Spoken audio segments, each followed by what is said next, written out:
take an opportunity to get taught, to understand. Understanding and knowledge is an antidote of fear. It is. Because now you understand. It's not a sentence, it's not fashion, it's not sickness being different.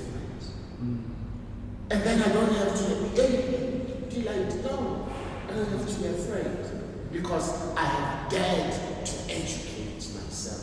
I have dared to make myself vulnerable and ask questions. No problem. And then I can begin to use the right language. Begin to see, to think, and to speak differently. So allyship, it starts with me curing myself from the ignorance and fear. Because you can't act from a place of ignorance. No. So absolutely. Yeah. I sat in a panel in one organization where we were looking into funding practitioners within that particular sector. Right. And right at the top, I said, guys, let's get the language right. Absolutely. Because we're not used to communicating about people with these particular orientations, our brothers and our sisters and our leaders. We as a new society, better culture, better men, we need to get to a point where vulnerability becomes a strength, it's not a sort of weakness, Perhaps these are some of the characteristics that a better man should have, being open-minded to say, hey, I'm actually not doing so well in this situation.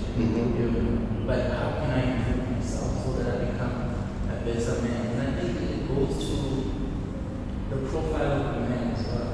Because before you can be an ally, there's a certain level of vulnerability that you also need to bring yourself into, because now you have to care about someone else. And whether be it protection of women or children, and also the different non-binary characteristics of different sexual orientation. But we need to get to a point where vulnerability becomes also a strength. And I think at this point in time, I'm starting to also learn this again and again. I'm coming to a space to learn. Also, don't be afraid to be vulnerable as men. Yeah. We need to learn to find vulnerability as power, not weakness. And also, maybe it comes with the whole idea of men are the head of the house, and not understanding that doesn't mean that being a head of a house in a patriarchal sense, being a head of the house doesn't mean you're always right. Yes. In fact, yes, no, it doesn't mean you always know. And no doesn't mean you always know. And I guess that's how maybe some of us as men have interpreted it, to say, if I'm the head of the house, this is my house, then everything just goes around my way of doing things, as opposed to understanding a family as a team with different levels of players that can contribute towards the successful moving of the household. So I guess maybe that's where it starts. But on an action level, on a societal level, then now that we have maybe identified that we are not perfect, that we are working on ourselves as we move along, because it's a paradoxical thing, we never achieve imperfection. In fact, you are moving in imperfections. How then do we push society in this struggle? How do we then start encouraging our brothers to change? Because that's one way that we can be allies, to encourage our brothers to change behavior, especially in a context where a man can easily say to you, you can't tell me what to do, Momuswa. Gwamba, Mfazwamba, Mantwana Bamba. So when you get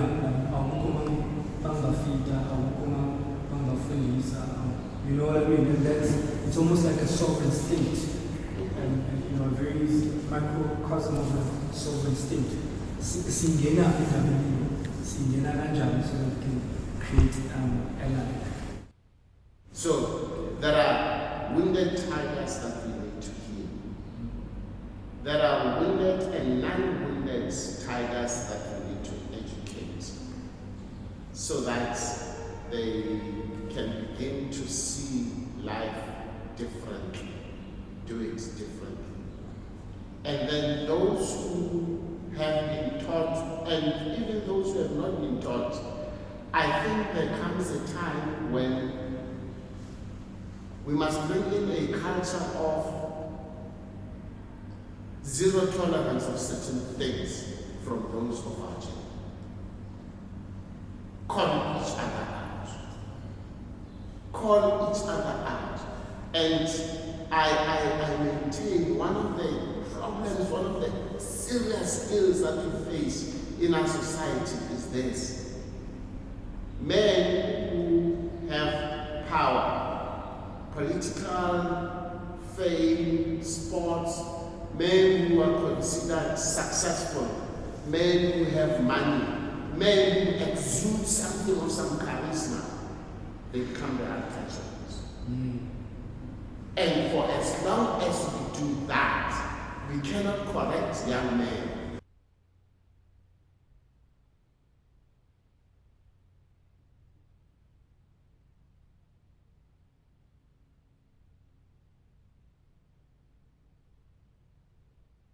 How do we as men show allyship within the public space in this fight of gender-based violence and toxic masculinity? Sure. So for me, I think the first important thing when it comes to being allies as men is for us to actually participate. Participate meaning that if there's a campaign, be part of those campaigns. Our organization, Men in Black Dukes, as you can see, I'm wearing a black duke. Yeah. It started as a simple conversation where, as men, we're like, no, it's uncomfortable to wear a duke.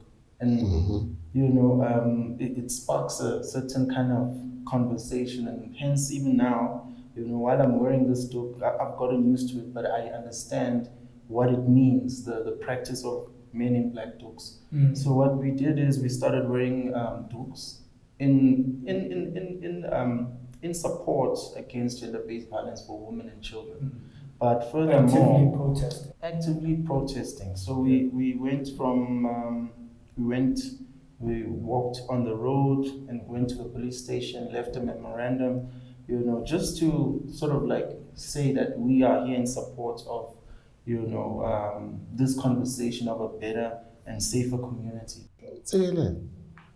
For me, wherever Mordecai goes, and he's alone, and he's got his duke on, he, in the Christian sense, he's the salt and the light.